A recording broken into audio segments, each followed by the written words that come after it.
علی المرتضیٰ یہ اہل بیت ہے، اس کے علاوہ سرکار کی ازواج اہل بیت نہیں۔ سنیوں کا نظریہ یہ ہے اہل بیت کا مطلب ہے گھر والے، اور جہاں اولاد گھر والی ہوتی ہے وہاں بیوی بھی گھر والوں میں شامل ہوتی ہے۔ اہل سنت کا نظریہ یہ ہے سرکار کی جتنی ازواج ہیں وہ بھی اہل بیت ہیں، اور بالخصوص یہ چار ہیں، ایک امام حسن، امام حسین، علی المرتضیٰ اور سیدۃ النساء۔ ان کے اوپر سرکار نے یوں کر کے اپنا کپڑا دیا، اپنی چادر تطہیر ان کے اوپر عطا کی۔ امام حسن کو دائیں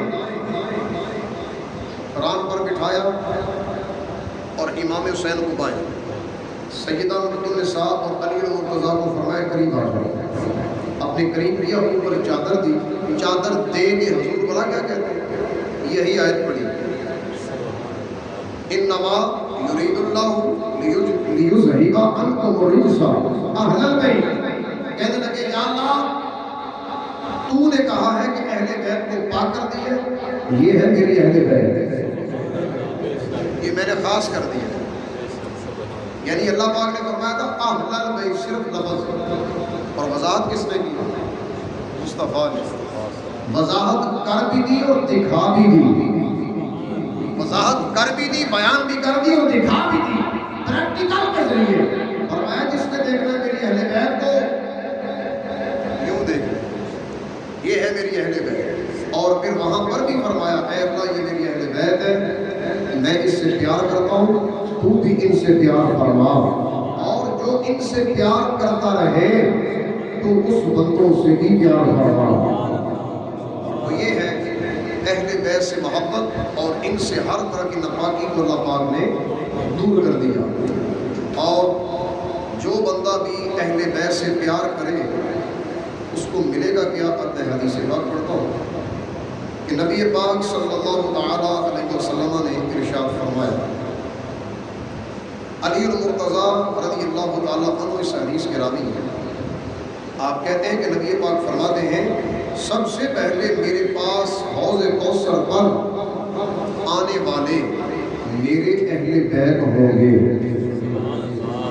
سب سے پہلے حوض کوثر پر میرے اہل بیت آئیں گے، پھر میرے وہ امتی جو انہیں چاہنے والے ہیں، جو ان کو چاہنے والے، وہ امتی آئیں گے حوض کوثر پر۔ پہلے آئیں گے اہل بیت، پھر ان کے چاہنے والے۔ کیا یہ عزت کم ہے کہ ہماری نسبت ہو امام حسن اور امام حسین کے ساتھ، اور اللہ قیامت والے دن ان کے پیچھے پیچھے ہی ہمیں عزت عطا فرمائے؟ کتنی بڑی لاجواب بات ہے۔ پھر اگلی حدیث یہ ہے، امیر المؤمنین علی المرتضیٰ اس کے راوی ہیں، کہتے ہیں کہ رسول اللہ صلی اللہ تعالیٰ علیہ وسلم نے فرمایا یا علی ان اول اربعۃ يدخلون الجنۃ انا وانت والحسن والحسین والزبری والزرارنا خلف ظہورنا۔ ارشاد فرمایا علی چار طرح کے بندے ہیں قیامت والے دن جنت میں سب سے پہلے داخل ہوں گے۔ کتنے بندے ہیں؟ چار۔ سب سے پہلے فرمایا آنا، میں، حضور فرماتے ہیں میں سب سے پہلے جنت میں داخل ہونے والا۔ پھر انت، علی تم، سبحان اللہ، اے علی تم۔ پھر فرمایا تیسرے نمبر پر حسن، پھر فرمایا حسین، اے علی تم، حسن اور حسین۔ پھر فرمایا کہ ہماری حسن اور حسین سے جتنی اولاد ہوگی قیامت تک سب سید ہوں گے، اور سارے ہمارے پیچھے پیچھے سب سے پہلے جنت میں داخل ہوں گے۔ کیسی لاجواب بات! وہاں پر تو حال یہ ہوگا یوم یفر المرء من اخیہ ابیہ و امہ، ایک بندہ اپنی ماں سے بھاگ رہا ہوگا، بیٹی ماں سے جدا، بھائی بھائی سے جدا، ہر بندے کو اپنی فکر، ڈر، خوف، ہیبت، ایسے لگے گا جیسے دل پھٹ کے باہر آ جائے گا. لیکن میرے آقا کیا کہتے ہیں؟ فرمایا سب سے پہلے جنتی یہ ہے، پھر ان کی اولاد. تو جو جنتی ہے قیامت کا خوف اس پر نہیں ہوگا. قیامت کا خوف، دہشت، ہیبت وہاں نہیں ہوگی، بلکہ ان کے لیے خوشی ہی خوشی ہوگی. خوشی ہی خوشی. بلکہ ایک مومن کے لیے قیامت کا دن بس اتنا ہوگا جیسے فرض نماز کا ٹائم ہوتا ہے. حالانکہ 50,000 سال کا دن ہے. سورہ قلم کے اندر اس کا ذکر ہے 50,000 سال کا ایک دن. اتنا لمبا تو رب کتنا عظیم ہے. کسی کے لیے 50,000 سال کا ایک دن اور کسی کے لیے فرض نماز کے وقت کا دن. ٹائم کو کسی کے لیے بڑھا دیا، کسی کے لیے کم کر دیا. یہ شان بھی ہے میرے رب ہے. کتنا عظیم رب ہے. بہرحال اتنی بڑی عزت اور اتنا بڑا مقام. لیکن اس کے ساتھ ساتھ جو ان کے نقش قدم پر نہ چلے، اہل بیت کے بارے میں دل کے اندر بغض رکھے یا ان کی نفرت والے کلمات کہے، اس کے بارے میں کیا ہے؟ اما عائشہ صدیقہ فرماتی ہیں نبی پاک علیہ السلام نے فرمایا 6 بندے ایسے ہیں، حدیث دھیان سے سننا، فرمایا 6 بندے ایسے ہیں جن پہ اللہ کی لعنت ہے. جس پہ اللہ کی، بولو بولو، جس پہ اللہ کی. اور نبی پاک نے فرمایا لعنتہم، میری بھی لعنت ہے. میں بھی لعنت کرتا ہوں، اللہ بھی لعنت کرتا ہے. اور اس سے اگلا جملہ میرے آقا فرماتے کل نبی مستجاب. یاد رکھنا جب میں نے لعنت کر دی ہے نا تو لعنت کا مطلب کیا ہے؟ اللہ کی رحمت سے دور. اللہ کی رحمت سے دور. گویا کہ یہ ایک بد دعا ہے. اور جب مصطفیٰ رب کی بارگاہ میں کہیں تو رب ٹالتا نہیں ہے. کیوں؟ فرمایا کل نبی مستجاب. ہر نبی کی اٹھی ہوئی دعا، مانگی ہوئی دعا رد نہیں جاتی، اللہ قبول کرتا ہے. تو مطلب کیا ہے کہ یہ جو 6 لعنتی ہیں نا، ان 6 بندوں سے بچنا ہے. پہلا الزائد فی کتاب اللہ کی کتاب کے اندر رد و بدل کرنے والا. اللہ کی کتاب کے اندر کیا کرنے والا؟ بولو کیا کرنے والا؟ کہنے والا کہ جناب قرآن کے تھے 40 پارے، رہ گئے 3. زیادتی اور کمی کر دی عثمان غنی نے، تہمت لگا دی عثمان غنی پر اور کہہ دیا قرآن ابھی سلامت نہیں ہے، اس لیے مسئلہ ہے. تو میرے آقا کیا فرماتے ہیں؟ میری بھی لعنت ہے، اللہ کی بھی لعنت ہے. کیونکہ قرآن کی شان یہ ہے اِنَّا نَحْنُ نَزَّلْنَا الذِّكْرَ وَإِنَّا لَهُ لَحَافِظُونَ. فرمایا قرآن کو ہم نے نازل کیا ہے اور اس کی حفاظت کی ذمہ داری بھی ہماری ہے. کوئی ماں کا لال قرآن بدل نہیں سکتا. اگر بدلنے کا سوچے گا تو ہم اس کی سوچ کو ہی خراب کر دیں گے. عقل کام ہی نہیں کرے گی. قرآن کا مقابل لائے گا کدھر سے؟ تو فرمایا رد و بدل کرنے والا، رد و بدل کا سوچنے والا اللہ کی بھی لعنت ہے اور مصطفیٰ کی بھی لعنت ہے. اور دوسرا بندہ فرمایا تقدیر الہی کو جھٹلانے والا، اللہ کی تقدیر کو جھٹلانے والا. مثال دیتا ہوں چھوٹی سی. اللہ کی تقدیر یہ ہے کہ اللہ پاک نے اندازے سے پوری دنیا کو 6 دنوں میں بنایا. کتنے دنوں میں؟ 6 دنوں میں. تو 6 دنوں میں بنایا، رات بنائی، دن بنایا. یہ سب اللہ نے اپنے اندازے سے بنایا اور اس پر ہمارا ایمان ہے. یہ سب اندازے سے بنایا اور اس پہ ہمارا ایمان ہے.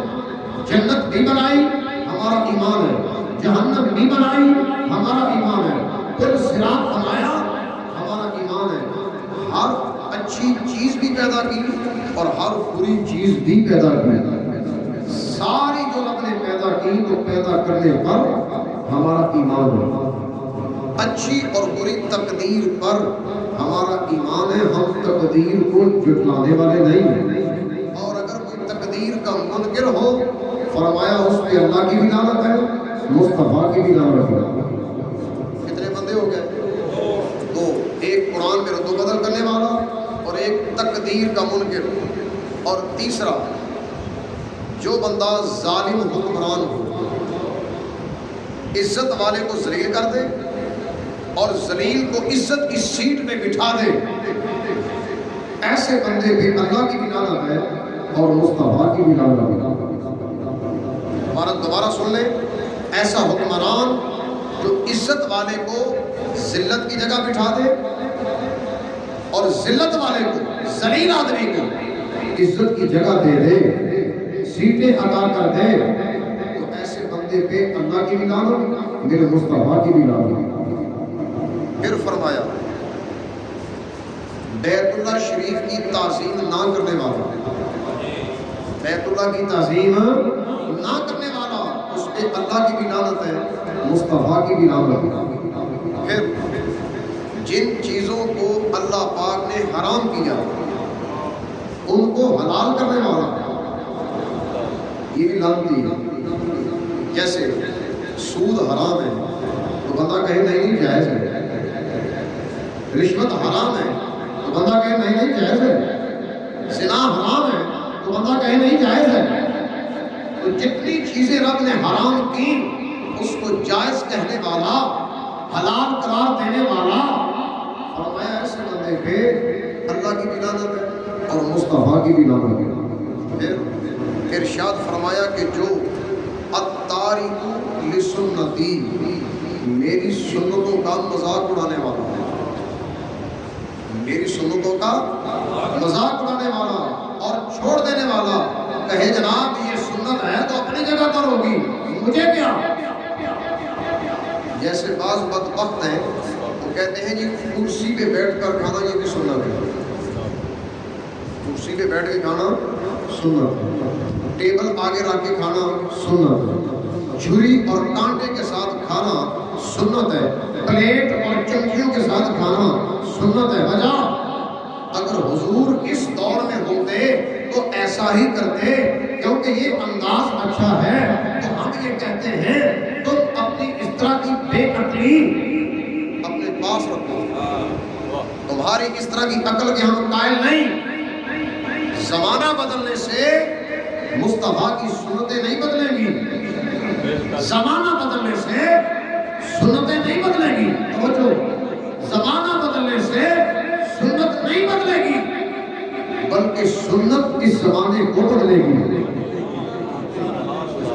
میرے مصطفیٰ کی سنت یہ زمانے کو بدلے گی، زمانہ میرے مصطفیٰ کی سنتوں کو نہیں بدل سکتا۔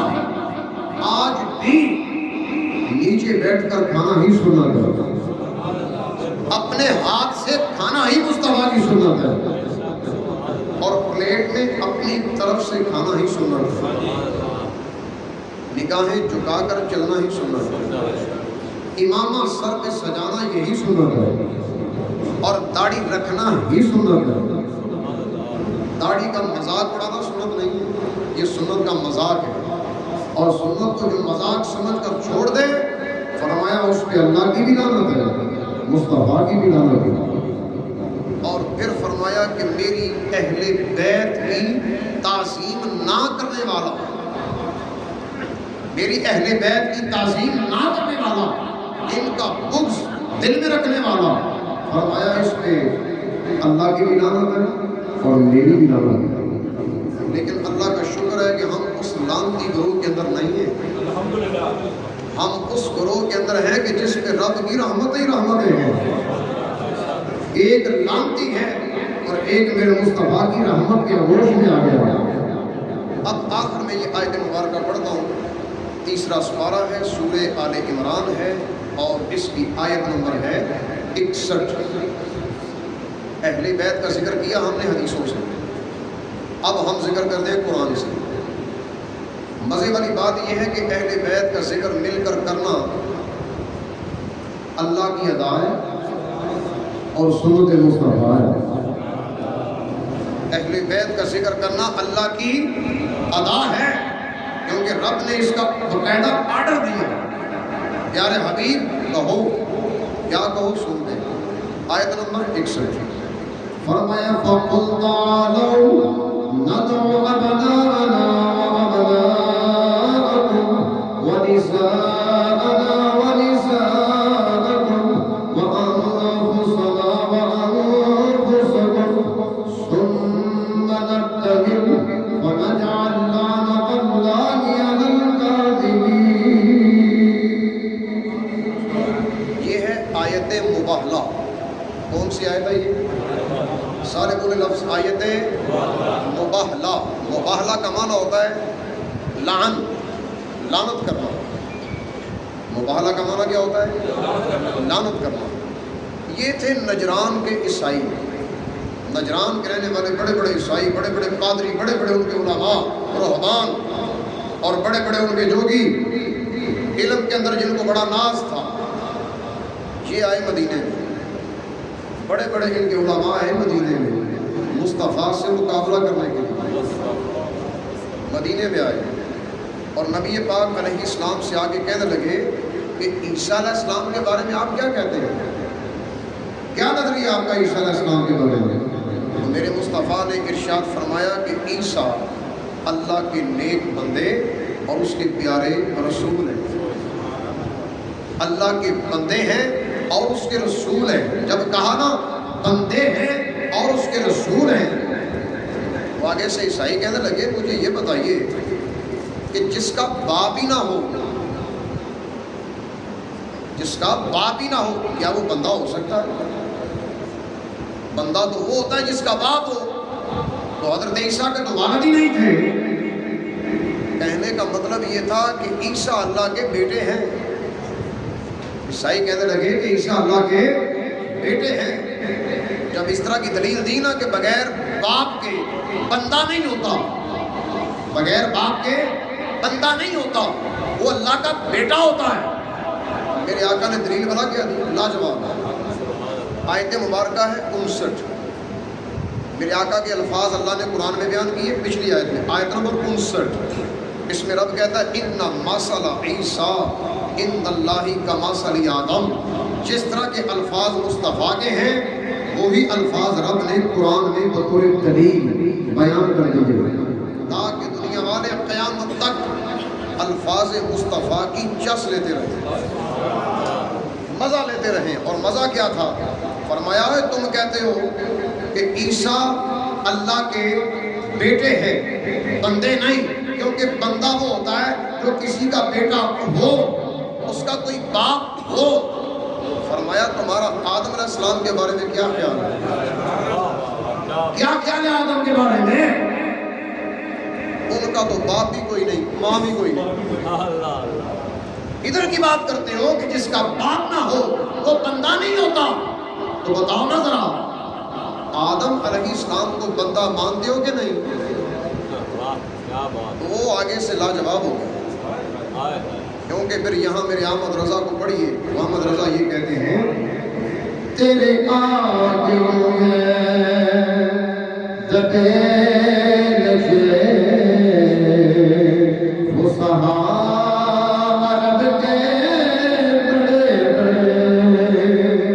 کوئی جانے منہ میں زبان نہیں بلکہ جسم میں جان نہیں۔ آپ فرماتے ہیں یا رسول اللہ آپ کے آگے کوئی کیا بول سکتا ہے؟ کسی کی کیا مجال ہے، چاہے کوئی جتنا مرضی بڑا عیسائی کیوں نہ آ جائے۔ جس جگہ پہ یہ مباہلہ ہوا نا تو عیسائیوں کو تو جناب چیڑ ہو گئی، ان کو تو بڑا غصہ لگا کہ آج تو ہمیں لاجواب کر دیا ہے، اس سے پہلے تو ہمیں دنیا کو لاجواب کرتے تھے۔ اصل بات یہ تھی ان کو پتہ نہیں تھا کہ یہ نبی ہی لاجواب ہے، یہ نبی ہی لاجواب ہے، اس کا مقابلہ کوئی کر ہی نہیں سکتا۔ ماں نے جنا ہی نہیں، نہ کوئی حسن کے اعتبار سے مقابلہ ہے، نہ کوئی شخصیت کے اعتبار سے مقابلہ ہے، اور نہ کوئی عزت کے لحاظ سے مقابلہ ہے، اور نہ ہی کوئی ان کی گفتگو کا مقابلہ کر سکتا ہے۔ ان کی گفتگو کا بھی مقابلہ کوئی نہیں، اور جب گفتگو کا مقابلہ کوئی نہیں تو میرے مصطفیٰ کے علم کا مقابلہ کیسے کرو گے؟ آقا کے علم کا تو مقابلہ ہے ہی نہیں، وہاں پہ سارے ہی سر جھکا دیتے ہیں، اور جھکانا ہی عقل مندی ہے، کیونکہ نبی ہے ہی ایسا۔ عیسائیوں کو تو چڑ ہو گئی، بڑا غصہ لگا کہ یہ ہمیں لاجواب کر دیا، تو آگے سے غصے سے بڑی باتیں کہنے لگی۔ جدو بندہ ہار جائے نا تو یا گانا کٹتا ہے یا برا بلا کہہ کے میدان چھوڑ کے بھاگ جاتا ہے، یا پھر کہتا تیرے میں ویکھ لاں گا، ہے نا ایسا؟ جدو ہے نا کہ ہوں میں ہار گیا ہوں بس ہوگی میری، تو اینڈ تک کی کہتا ہے ڈرپوک کمزور، کہتا ہے جناب دیکھ لوں گا۔ اللہ پاک نے قرآن کی آیت نازل کی، فرمایا محبوب یہ بکواس کر رہے ہیں، ان کو جواب دیجئے۔ فَقُلْ اپنی مبارک زبان سے کہیے تعالو کٹھے ہو کے آ جاؤ، اور بھی جو عیسائی پیچھے چھوڑے ہیں سب کو لے آؤ۔ ندعو ابناءنا ہم اپنے بیٹوں کو لے آتے ہیں، وَأَبْنَاءَكُمْ تم اپنے بیٹوں کو لے آؤ۔ مقابلہ ہونے لگا، فرمایا ہم اپنے بیٹوں کو لے آتے ہیں، تم اپنے بیٹوں کو لے آؤ۔ وَنِسَاءَنَا ہم اپنی عورتوں کو لے آتے ہیں، وَنِسَاءَكُمْ تم اپنی عورتوں کو لے آؤ۔ اور تیسرا حکم یہ تھا وَأَنفُسَنَا ہم خود ہی آ جاتے ہیں، وَأَنفُسَكُمْ ہمارے مقابلے میں تم آ جاؤ، خود بھی آؤ، عورتوں کو بھی لے آؤ، اور جو تمہیں اچھا بیٹا لگتا ہے اس کو بھی لے آؤ، جو تمہارے نزدیک اچھا تو ہے نہیں، تو جو مصطفیٰ کے مقابلے میں آ گیا وہ اچھا کیسے ہے؟ جو تمہارے حصوں میں فاسد میں اچھا ہے لے آؤ۔ سننا پھر ہم کیا کریں گے؟ کٹھے ہو کے ایک میدان میں، کھلے میدان میں مقابلہ ہو جائے۔ اللہ پاک نے چیلنج کر دیا زبان مصطفیٰ سے، فرمایا محبوب ان عیسائیوں کو ذرا کھلا چیلنج کر دو، آج پتہ چل جائے دین عیسیٰ کی بڑی عزت ہے یا کہ دین مصطفیٰ کی۔ آج ذرا یہ کھل کے سامنے آ جائے، کوئی بھی مصطفیٰ کا دشمن رہ نہ جائے، سب کی تسلی ہو جائے، سب کی تسلی کروا دیتا ہوں۔ فرمایا بلا لو، پھر کٹھے ہو کے ہم کریں گے کیا؟ نبتہل ہم کریں گے لعنت، تم ہم پہ کرنا اور ہم تم پہ کریں گے، اور لعنتی والے الفاظ بول کے یوں کہیں گے فَنَجْعَلْ لعنت اللہ علی الکاذبین کہ جھوٹے پہ اللہ کی لعنت ہو۔ کیا لفظ بولنا ہے؟ بولو بولو کیا بولنا ہے؟ پھر بولو کیا کہنا ہے؟ مزہ آ جائے گا، پھر بولو ایک باری، جھوٹے پہ اللہ کی، جھوٹے پہ اللہ کی لعنت ہو۔ عیسائی آپس میں مشورہ کرنے لگ گئے، کہتے ہیں ہم اپنے بڑوں سے مشورہ کرتے ہیں، اپنے بڑے جوگیوں سے مشورہ کر لیتے ہیں۔ فرمایا کر لو۔ ان کا جو سب سے بڑا کٹ بینچ تھا نا، اس کے پاس گئے تو کہنے لگے کہ مصطفیٰ نے تو چیلنج کر دیا، قبول ہے؟ وہ کہتا ہے کہ قبول کرنا اوکھا ہے، اس کی وجہ میں جانتا ہوں انجیل کے اندر عظمت مصطفیٰ ہے کیا، یہ آخری نبی ہے، اس کا مقابلہ نہیں ہو سکتا، اور میں تمہیں نصیحت کرتا ہوں اس کے مقابلے میں جانا بھی نہیں، ورنہ روئے زمین پر کوئی عیسائی کا رہے گا بھی نہیں، سارے عیسائی مٹ جائیں گے۔ کیوں؟ لفظ یہ ہے رب کے، جھوٹوں پہ اللہ کی، جھوٹوں پہ اللہ کی۔ اگر عیسائی کہے جھوٹوں پہ اللہ کی لعنت ہو تو آگے جس پہ لعنت کر رہا ہے وہ ہے کون؟ مصطفیٰ ہے، توجہ توجہ، مصطفیٰ ہے، اور آگے پیچھے پیچھے حضرت علی ہیں، ان کے پیچھے خاتون جنت ہے، اور امام حسین کو میرے آقا نے گودی میں اٹھایا ہوا ہے، سرکار نے گودی میں اٹھایا ہوا ہے، اور امام حسن ذرا چل سکتے تھے، ان کو انگلی سے لگایا ہوا ہے، ان کو انگلی سے لگایا ہوا ہے، امام حسین کو اٹھایا ہوا ہے، پیچھے علی المرتضیٰ ہیں، ان کے پیچھے